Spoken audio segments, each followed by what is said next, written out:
kaming dalawa pareho pang buhay. Hindi ho dahil sa pagkanulo, kundi dahil sa sindikato, sa mafia ng Davao Mafia, na kami ang biktima. Anong hustisya ang meron during the time ni Duterte? Anong merong laban sa droga kung ang pinoprotektahan? Sorry po, Your Honor, pwede ko ilabas ko lang po muna konti. Kagalang-galang pong Senator at the Chairman. Your Honor, based on the reports, even in my affidavit, Your Honor, in my last testimony, Hernan died or nilaso nila. Sabi nila mismo, nung itsigwa at kasama ni Bidasto Cabral Barakel, ni Loquigan, ni Katipan, na ang nagparating yan ay si Michael Yang, si Mans, at saka si Pulong Duterte.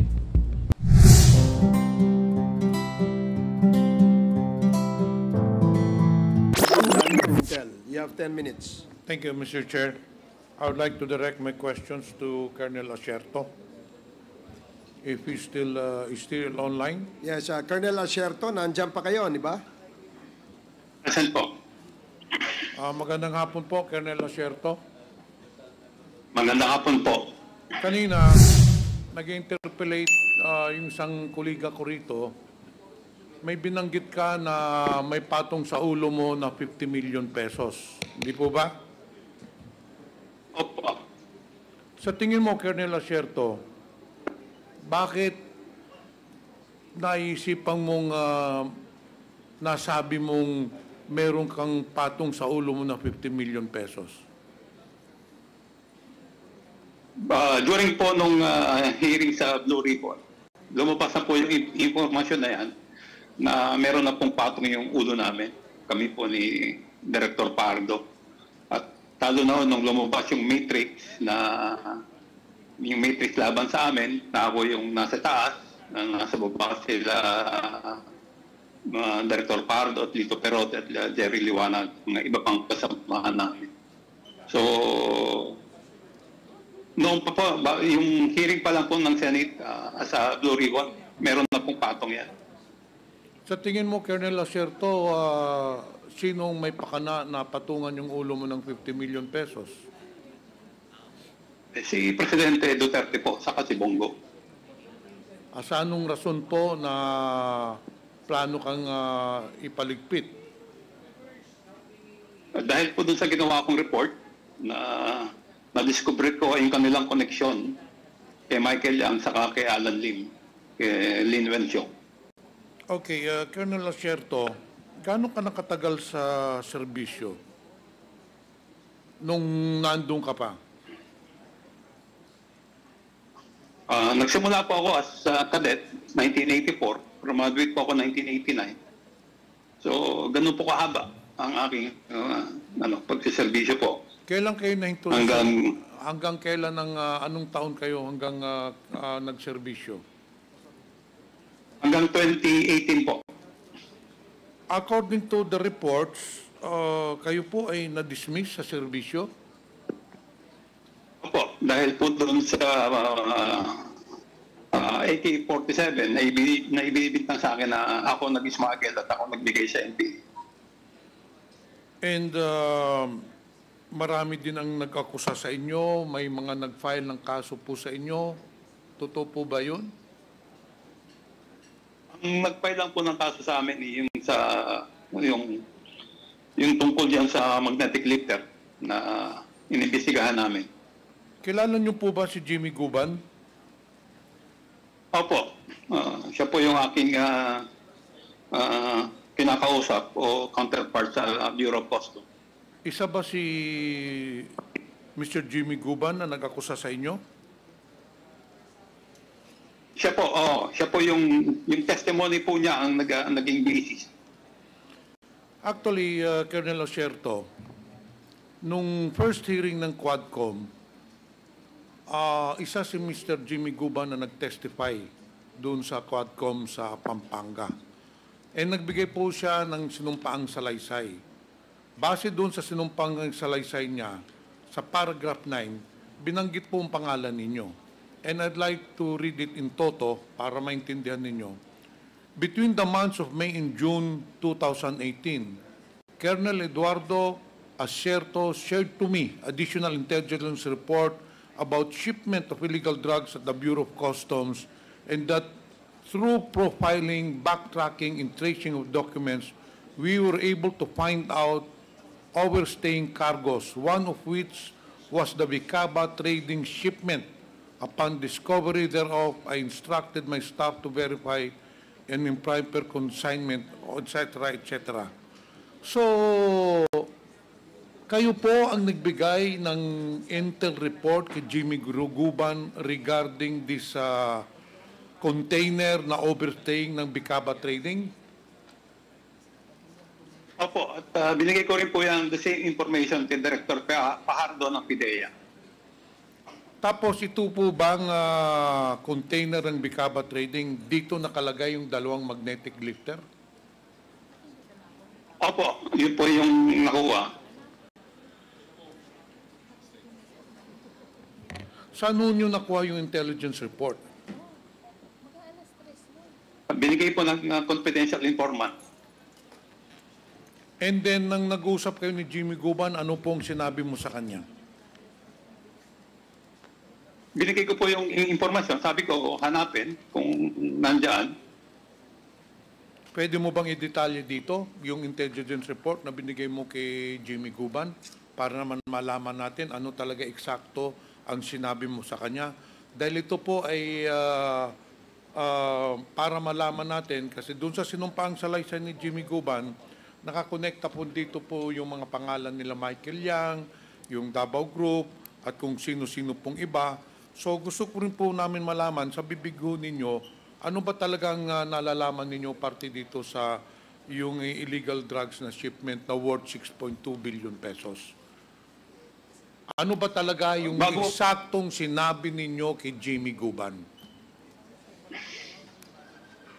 Bago po na-discover yung Vicaba, ay nagbibigay na po ako ng information sa kanya. Pag meron ako natatanggap information na meron dumarating, ibinabato ko po sa kanya. Nung dyan naman po sa Vicaba, ang binigay kong informasyon sa kanya is merong dumating na allegedly abandona. Ang nakalagay doon sa bill of lading as door frame po yata yun eh. So ang ano ko sa kanya is hanapin yung abandon na na container van. Parang ibinigay ko yata sa kanya ang number ng bill of lading yata eh. Hindi ko na po matandaan yung eksaktong mga detalye. Yung Colonel Asierto, yung may-ari ba ng shipment, yung Mr. Pony Chen? Actually, hindi po siya yung sa intelligence report ko po, ang may-ari po ay ang lumalabas po sa akin is Taiwanese. Pero kasi po yung based dun sa backtracking na nung mahuli, kung sino yung nag-rent, kung sino yung nag-utos sa Vicaba, doon na po lumabas yung pangalan na yung sinasabi niyong pangalan. So hindi ho ninyo ma-ascertain na itong si Pony Chen nga ang may-ari ng container? Hindi po. Ano na po yan, yung backtracking investigation na po, lumabas yung pangalan niya. So anyway, na-establish na po natin, Mr. Chair, na ang nagbigay ng information kay Jimmy Guban regarding the shipment of illegal drugs came from Colonel Asierto. Ngayon, doon sa sinumpaang salaysay ni Jimmy Guban, may binabanggit siyang mga personalidad. Una, si Benny Antiporda. Kilala niyo po ba itong si Benny Antiporda? Nag-meet po kami ni Benny Antiporda nung nagsisimula na po yung Blue Ribbon hearing sa Senado. Ngayon, ano naman ang participation nitong Benny Antiporda dito sa illegal drug na shipment? Ano po uli? Pakiulit po. Colonel Asierto, Sinabi mo po kanina, tinanong kita kung kilala mo itong si Benny Anteporda. Kasi itong si Benny Anteporda, isa po itong personahe na binabanggit ni Jimmy Guban sa sinumpaang salaysay niya. Ngayon, ang tanong ko, sa information mo, sa intelligence report mo, ano ang partisipasyon nitong si Mr. Benny Anteporda dito sa shipment ng illegal drugs? Wala po. Kinausap po ako ni Ben Anteporda. Parang ang context niya po ng aming pag-uusap is parang kausapin ko si Jimmy Guban na wag banggitin yung pangalan ni Charlie Tan. So kinausap ka rin ni Benny Anteporda na pagsabihan si Jimmy Guban na huwag banggitin yung mga personahe. Ganun po ba? Ganun pagkakaintindi ko Si sa Charlie Tan lang po. Ano naman itong si Charlie Tan? Anong connection ni Charlie Tan doon sa illegal shipment? Actually, hindi ko rin po alam. Ang sabi lang po ni Ben Anteporda is hindi daw po involved yan si Charlie Tan. Hindi ko naman po, wala po akong informasyon tungkol kay Charlie Tan.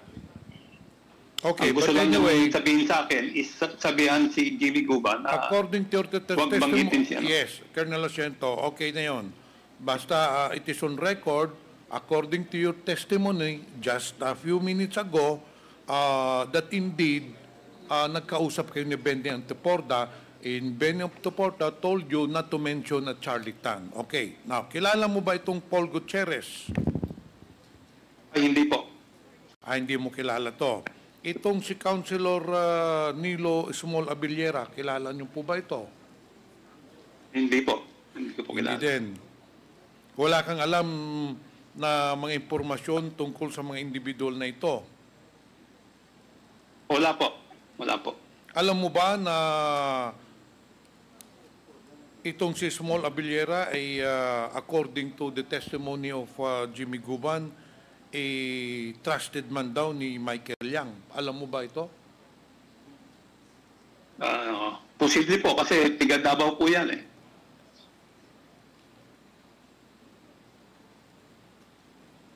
Meron po bang sinabi sa iyo si Benny Anteporda?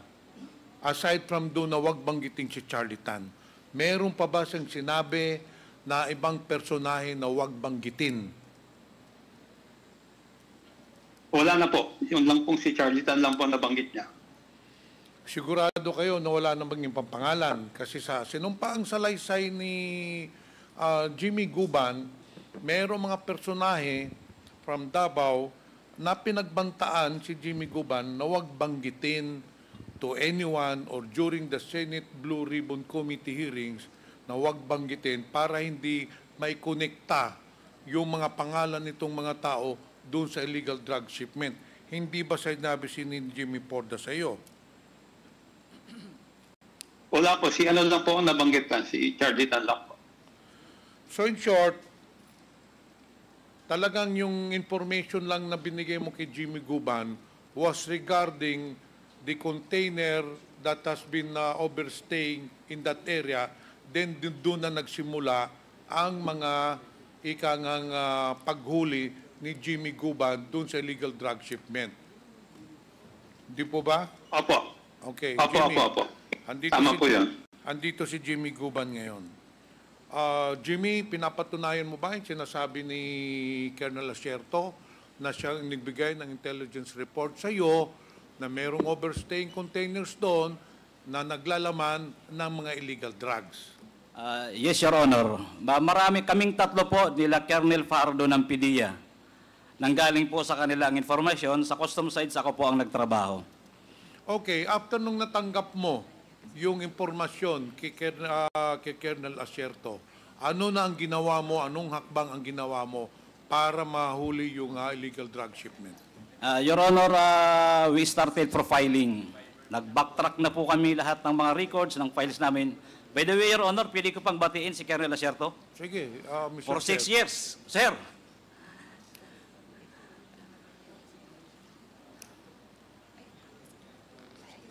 O sige, ipagpatuloy mo na, Mr. Jimmy Guban. Mukhang hindi ka nadinig ni Colonel Asierto. Colonel Acerto, binabati ka ni Jimmy Guban. But anyway, mas importante... Sir, let's go to work. Salamat, Jimmy. Salamat. Ingat ka. Okay, balikan ko yung tanong, Jimmy Guban. Pagkatapos mo natanggap, nag-operate na kakana, paano nyo na-determine na merong ang droga doon sa loob ng container?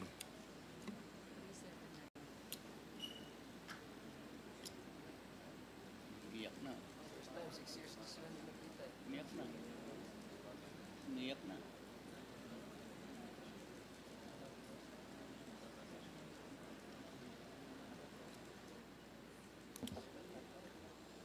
Na-miss lang, Mr. Chair, ni Jimmy Guban si Colonel Acerto dahil 6 years na sila hindi nag-uusap.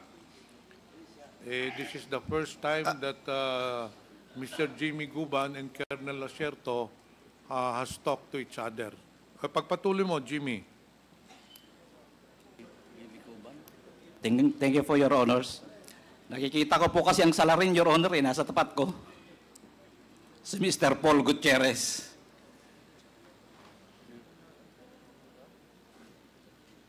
Pagpatuloy mo na yung kinikwento mo kanina. Paano Your nyo Honors, nalaman na merong droga doon sa Mr. Chairman. dalawang container? Mr. Chairman, with the indulgence of Congressman Johnny Pimentel, ano lang, kasi nag-ano lang ako, nagtataka lang ako bakit siya umiiyak. Anong reason ba't ka umiiyak, Jimmy Guman? Dahil ba sa panahon na ipinagkanulo mo si, No, your honor. Galit po at tuwa. Dahil kaming dalawa pareho pang buhay. Hindi ko dahil sa pagkanulo, kundi dahil sa sindikato, sa mafia ng Davao, Davao Mafia, na kami ang biktima. Pasalamat po kami sa Diyos dahil pareho kaming buhay. Si Colonel Pardo po namatay. Si Captain Perote. Si Agent Hernan Abarrio, kasama ko sa customs, patay. Dalawa rin ang namatay sa akin. Sa kanya, ilan ang namatay? Dahil po dyan, sa Davao Mafia, and their purpose to save the Queen in order to become the next president. That is how, ganun nila ginawa. Lahat patayan. Your Honors, gusto ko po sana tuloy-tuloy ang pagsagot. Pero sometimes nagiging emotional ako for so long na kahit papano via internet, kahit papano pareho kaming buhay ng aking kaibigan si Colonel Acerto.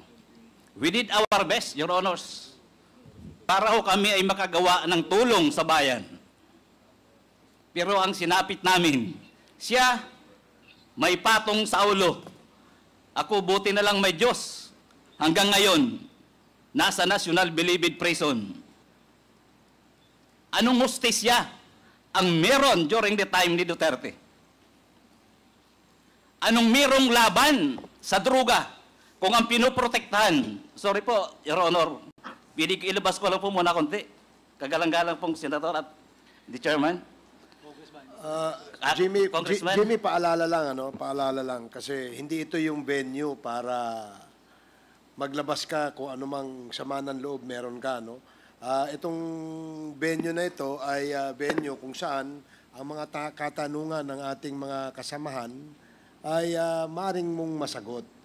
We will give you the time kung ikay matanong tungkol dito sa iyong damdamin tungkol sa isyong ito at the appropriate time. Thank you, Your Honor. Medyo natuwa lang po ako dahil kahit paano nakita kong buhay na buhay si Colonel Acerto. Okay, sige, And we are salamat. both alive. Thank you for Your Honor. May Congressman apology. Pimentel, Thank you, please Mr. proceed. Chair. Balikan natin yung tanong ko, Mr. Guban. Kanina binanggit ni Colonel Acerto na siyang nagbigay sa iyo ng intelligence report regarding doon sa shipment ng Bicapa Trading. Pagkatapos ng intelligence report, ano ang ginawa ninyo? Your Honor, ang nag-implement po niyan ay joint ng PDEA at saka ng Customs. In fact, witness din po doon si Colonel Acerto. Si Colonel Pajardo, then Director ng National Capital Region ng PDEA, nag-exchange po kami ng mga information together with Colonel Asierto. Then I do my homework also on my part as CIS Intelligence Operative ng Bureau of Customs. So lahat po ng files, naghanap kami, nag-backtrack, kung ano po ang trabaho namin as Intelligence Operative sa Bureau of Customs. Hanggang po sa bandang huli na totally na pinpoint namin at nalaman namin na talagang yun na yung binibigay na information from Colonel Asierto's asset. Yan na po hanggang sa in-identify. If I will be given a chance po, Your Honor, may mga supporting documents po ako dito to prove na talagang yan po ay nahuli namin. Trinabaho po namin at nagsakripisyo po dyan ng buhay ang halos mga kasamahan namin para po mahuli yan. Ngayon, itong sunod na tanong ko sa iyo, importante itong tanong ko sa iyo. Itong dalawang container van na sinasabi na hinuli ninyo na may laman na drug shipment, ito ba? For kargamento na pinapakiusap siya. So, isa po yan na sa mga pinapakiusap niya na kargamento, pati po sa mga pinapakiusap niya na kargamento, pati po yung mga missing containers at saka pati po yung ibang mga nahuli sa warehouse. Sabi mo, Mr. Chair Guban, na maraming hinihiling sa iyo ni Small Abrera na maipapasok na mga kargamento. Kasama na itong ilang container van ba ito? Isang container van lang? Isa lang po, Your Honor. Recording in progress. Isang container van lang. So, pero ito na nga yung binabanggit niya. Isa po yan, Your Honor. Okay, so nung na-identify na ninyo yung container van, ano na nangyari? Did you report it to PIDEA para gumawa ng control delivery? Siyempre, binigyan ka ng information ni Colonel Asierto, binerify ninyo yung container van. Anong sunod na hakbang na ginawa ninyo? Gumawa po kami ng report, Your Honor, together with PIDEA. In fact, nandun po lagi sa office ko si Intelligence Officer Bagawi. Your Honor, if I give me time, may dala po ako dito na pirmado po namin ni Bagawi yung ibang mga reports tungkol po dyan sa tinatrabaho naming before, hindi pa magnetic lifter. Basta yun yung subject po namin. Siguro on another occasion, because we will have a next hearing next week, Mr. Chair. Sa pagka ngayon, marami pang mag-interpellate. But anyway, after nung identify mong container van nyo, coordinated with PIDEA, ano nang sunod na nangyari? Hanggang sa, Your Honor, inaprubahan na po yung aming request through the Deputy Commissioner for Intelligence ng Bureau of Customs.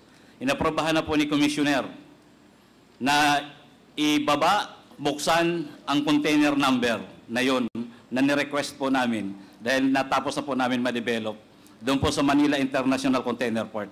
And that was also the time, Your Honors, na inorderan si Collector Bakiran para isaayos yung container na yon na may lamang magnetic lifter.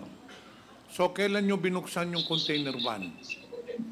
Kung di po ako nagkakamali, Your Honor, that was August 7, 2018. Pero sa pagkakaalam ko, hindi ba dinalan nyo sa warehouse yung container van?